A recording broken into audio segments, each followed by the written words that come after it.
5월 29일 토론토 한인장로교회 새벽기도에 오신 여러분들을 주님의 이름으로 환영합니다. 오늘은 수요일이고요. 우리 수요 예배 대신에 오늘은 4인 4색 수요 특강이 있는 그런 날입니다. 여러분들 많이 오셔서 참석해 주시고 주님 안에 있는 가정이 어떤 가정인지 한번 생각해 보실 수 있는 그런 시간 되시면 좋을 것 같습니다. 오늘 말씀 읽기 전에 제가 기도하고 오늘 말씀 보도록 하겠습니다. 사랑이 많으신 하나님 감사합니다. 우리를 사랑하셔서 오늘 아침에도 주님 앞으로 나올 수 있도록 인도하여 주시고 우리의 가정을 위해 우리의 일상을 위해 오늘 하루를 위해 기도할 수 있는 마음을 우리에게 허락하여 주시니 감사합니다. 주님께서 우리에게 베풀어 주신 은혜 안에서 우리가 오늘 하루도 살아갈 수 있게 되기를 소망합니다. 우리가 살아가는 곳의 곳곳마다 주변에서 우리가 보게 되는 많은 안 좋은 일들과 힘든 일들을 우리가 확인하게 됩니다. 그럴 때마다 우리 마음속이 때로는 불편함이 있고 또 때로는 우리 안에 긍휼이 생겨나게 되는 것을 보게 될 때도 있습니다. 하나님, 우리 스스로 통제할 수 없는 일들을 우리가 주님 앞에 맡겨드릴 수 있도록 우리에게 지혜를 허락하여 주시고 내가 행동할 수 있는 부분이 있다면 그 일들을 내가 행함으로써 하나님의 뜻이 이 땅 위에 이루어지는 데 쓰임 받을 수 있는 우리 한 사람 한 사람이 될 수 있도록 주님께서 이끌어 주시기를 소망합니다. 주님 붙잡고 나아갈 수 있는 저희들 되도록 인도하여 주시옵소서.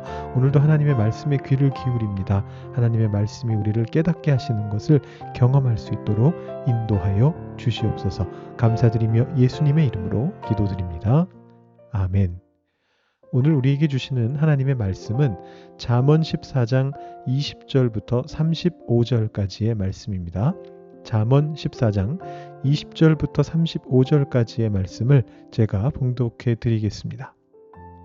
가난한 자는 이웃에게도 미움을 받게 되나 부요한 자는 친구가 많으니라. 이웃을 업신 여기는 자는 죄를 범하는 자요 빈곤한 자를 불쌍히 여기는 자는 복이 있는 자니라. 악을 도모하는 자는 잘못 가는 것이 아니냐? 선을 도모하는 자에게는 인자와 진리가 있으리라. 모든 수고에는 이익이 있어도 입술의 말은 궁핍을 이룰 뿐이니라. 지혜로운 자의 재물은 그의 면류관이요 미련한 자의 소유는 다만 미련한 것이니라. 진실한 증인은 사람의 생명을 구원하여도 거짓말을 뱉는 사람은 속이느니라. 여호와를 경외하는 자에게는 견고한 의뢰가 있나니 그 자녀들에게 피난처가 있으리라. 여호와를 경외하는 것은 생명의 셈이니 사망의 그물에서 벗어나게 하느니라. 백성이 많은 것은 왕의 영광이요 백성이 적은 것은 주권자의 패망이니라. 노하기를 더디하는 자는 크게 명철하여도 마음이 조급한 자는 어리석음을 나타내느니라. 평온한 마음은 육신의 생명이나 시기는 뼈를 썩게 하느니라. 가난한 사람을 학대하는 자는 그를 지으신 이를 멸시하는 자요 궁핍한 사람을 불쌍히 여기는 자는 주를 공경하는 자니라. 악인은 그의 환난에 엎드러져도 의인은 그의 죽음에도 소망이 있느니라. 지혜는 명철한 자의 마음에 머물거니와 미련한 자의 속에 있는 것은 나타나느니라. 공의는 나라를 영화롭게 하고 죄는 백성을 욕되게 하느니라. 슬기롭게 행하는 신하는 왕에게 은총을 입고 욕을 끼치는 신하는 그의 진노를 당하느니라. 아멘. 네, 오늘 말씀은 느슨한 큰 틀로서도 이렇다 할 주제를 찾아내기가 어려운 그야말로 이렇게 표현해도 괜찮을지 모르겠습니다만 따로따로 놀고 있는 그런 말씀들입니다. 그래도 설교를 하기 위해서 비교적 많이 나오는 내용을 몇 가지 좀 살펴보려고 하는데 제가 인상 깊게 본 것은 백성, 나라, 왕, 신하 이런 것들에 대한 주제입니다. 그 첫 구절을 우리가 어디서 볼 수 있느냐 하면 28절에서 볼 수가 있네요. 백성이 많은 것은 왕의 영광이요 백성이 적은 것은 주권자의 패망이니라. 예나 지금이나 참 중요한 문제죠. 세금도 인구가 많을수록 많이 나오는 것이고 군대도 인구가 많을수록 더 많이 동원할 수 있기 때문입니다. 특히 고대에는 이게 더 중요했죠. 왜냐하면 오늘날에는 기술 혁신을 통해 가지고 어떤 인구를 대체할 수 있는 부분들이 꽤 있습니다. 예를 들어 군대가 꼭 인원이 많아야만 되는 건 아니잖아요. 현대 사회에서는 핵무기가 있느냐, 아니면 최첨단 무기가 뭐가 있느냐 이런 거에 따라서 군사력이 확확 바뀌는 시대인데 과거에는 뭐 그런 게 없었습니다. 그냥 인구가 많은 사람들 나라가 군대도 강력했죠. 며칠 전에 기사가 났습니다. 서울 인구가 현재 1000만 명이 조금 안 되는 약 900 몇십만 명 정도 되는 그런 도시인데 30년 뒤에는 700만 명 이하로 떨어진다. 이렇게 기사가 났습니다. 우리의 조국인 대한민국이 지금 초저출산 국가이지 않습니까? 그냥 저출산 국가라고 하면 우리나라를 나타낼 수가 없습니다. 지금은 초저출산 국가입니다.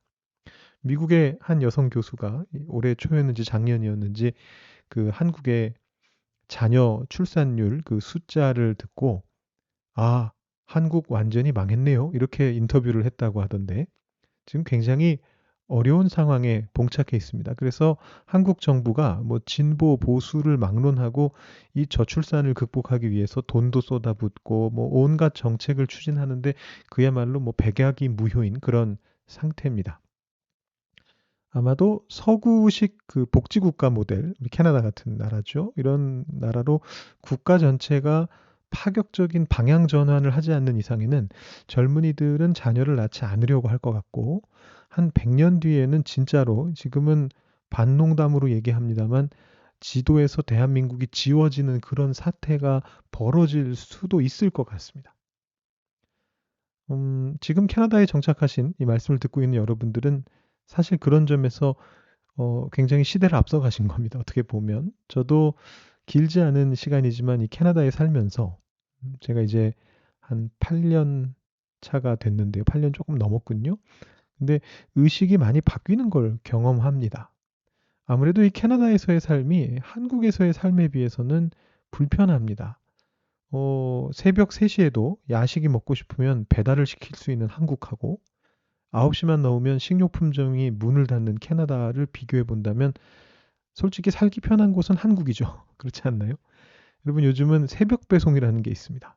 물건을 사면 다음날 아침에 출근하기 전까지 집 앞에 새벽 6시까지 집 앞에다가 그 물건을 배달해 줍니다. 그런데 그건 사실은 요즘 이제 그런 표현을 쓰는데 사람을 갈아 넣는다 이런 표현을 젊은 사람들이 많이 쓰는데요. 무슨 얘기냐 하면 노동력을 이제 시스템적으로 좀 이렇게 뭐라고 표현할까요? 착취하듯이 무리하게 사용하는 어떤 그런 방법이죠. 새벽에 야식을 배달하고 새벽에 물건을 배송하려면 밤에 잠을 안 자고 그 일을 해야 되는 사람이 있다는 뜻이거든요. 그렇게 해서 대중의 편의성을 추구하다가 이제 이런 세상에서는 자식을 못 낳겠다라고 말하는 젊은이들이 나타나게 만들었다라는 점에서 볼 때에는 한국이 캐나다보다 못한 거죠.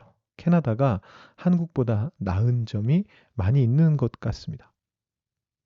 근데 아시다시피 고대 사회에서도 마찬가지였고 사실은 더 심했습니다. 이런 어떤 고대 사회의 왕의 권력이라고 하는 건 압도적인 것이었기 때문에 왕이 백성들을 아주 쉽게 착취했고요. 뭐 그래도 됐다라는 겁니다. 그런 세상에다가 오늘 잠언 말씀이 선포하는 겁니다. 백성이 많은 것이 왕의 영광이다.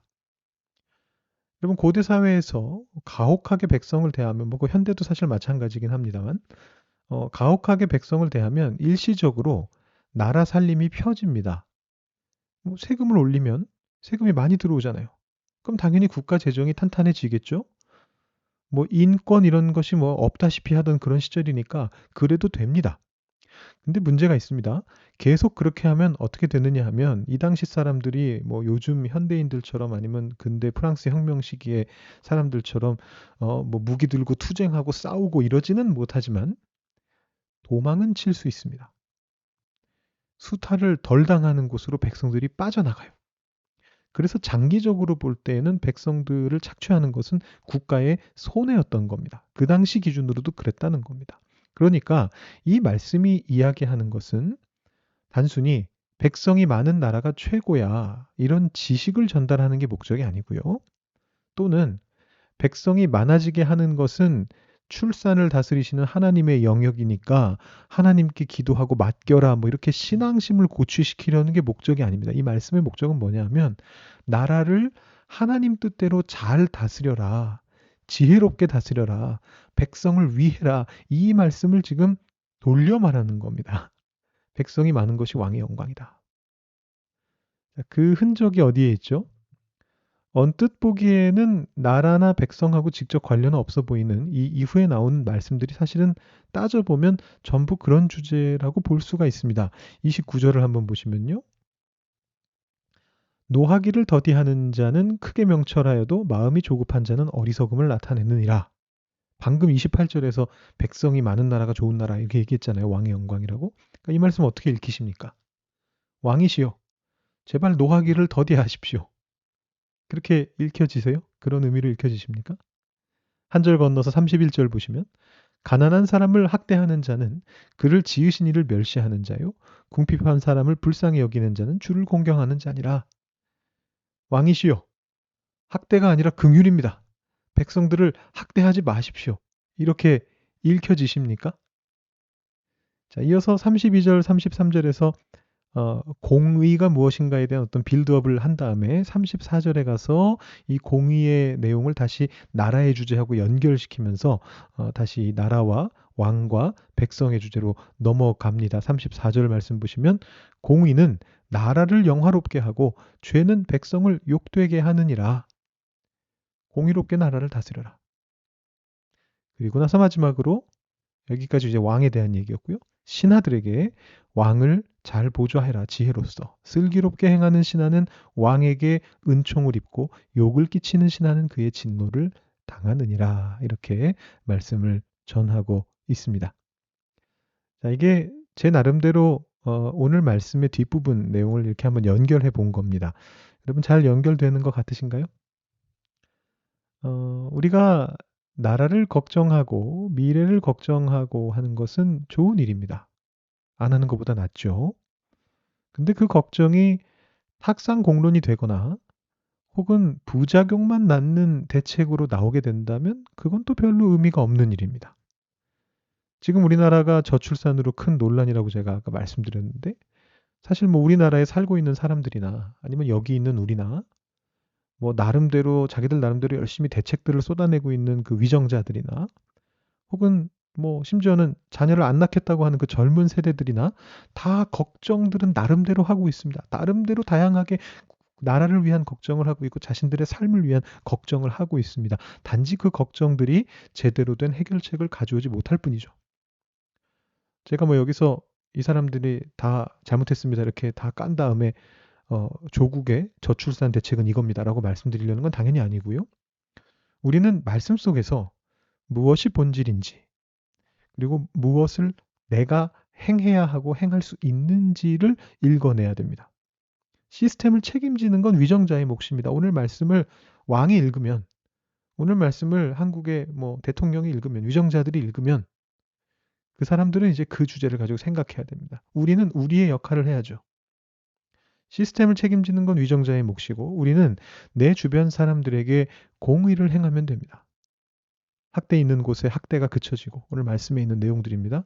궁핍이 있는 곳에 필요가 채워지고 노하기를 더디하며 명철한 지혜로서 공의를 행하며 나아가는 것이 하나님께서 우리에게 원하시는 삶이고 우리가 그런 삶을 살아갈 때에 이 나라까지는 모르겠습니다만 적어도 내 주변에서는 이 공의라고 하는 것이 이루어지게 되고 그런 우리가 모이게 되면 그런 우리가 모인 이 공동체인 토론토 한인 장로교회는 그런 우리가 모여있는 우리의 가정은 그런 우리가 모여있는 이 나라가 어쩌면 공의로운 나라와 공의로운 공동체와 공의로운 세상으로 바뀌어갈 수 있는 것이죠. 오늘 말씀을 묵상해 보시면서 제가 전해드린 이런 어떤 주제들 깊이 고민해 보시고 여러분들이 하실 수 있는 일이 무엇일지 생각해 보시면 좋을 것 같습니다. 제가 그 앞에 쪽 내용은 따로 안 다루고 28절 이후에 절반 정도의 말씀만 쭉 살펴봤는데요. 그 앞에 있는 몇 절 중에 한 절을 마지막으로 인용해 드리면서 오늘 말씀 마치도록 하겠습니다. 마침 오늘 사인사색도 있으니까 홍보도 할 겸 또 오늘 말씀 묵상 속에서 저출산에 대한 이야기를 좀 많이 했으니까 혹시라도 여러분 중에 자녀가 없으시거나 혹은 자녀를 벌써 너무 많이 낳으셨거나 아무튼 이 저출산이라는 개념이 좀 불편하거나 불안하신 그런 분들을 위해서 하나님의 말씀 한 절 읽어드립니다. 26절 말씀입니다. 여호와를 경외하는 자에게는 견고한 의뢰가 있나니 그 자녀들에게 피난처가 있으리라. 아멘. 피난처 되시는 하나님을 자녀들과 함께 혹은 미래의 자녀들과 함께 의지하시는 여러분들이 다 되실 수 있기를 바랍니다. 우리 함께 기도하시면서 오늘 묵상 더 해보시고 여러분 개인적인 기도 제목으로 기도하시고 오늘 새벽 예배 마치시기 바랍니다.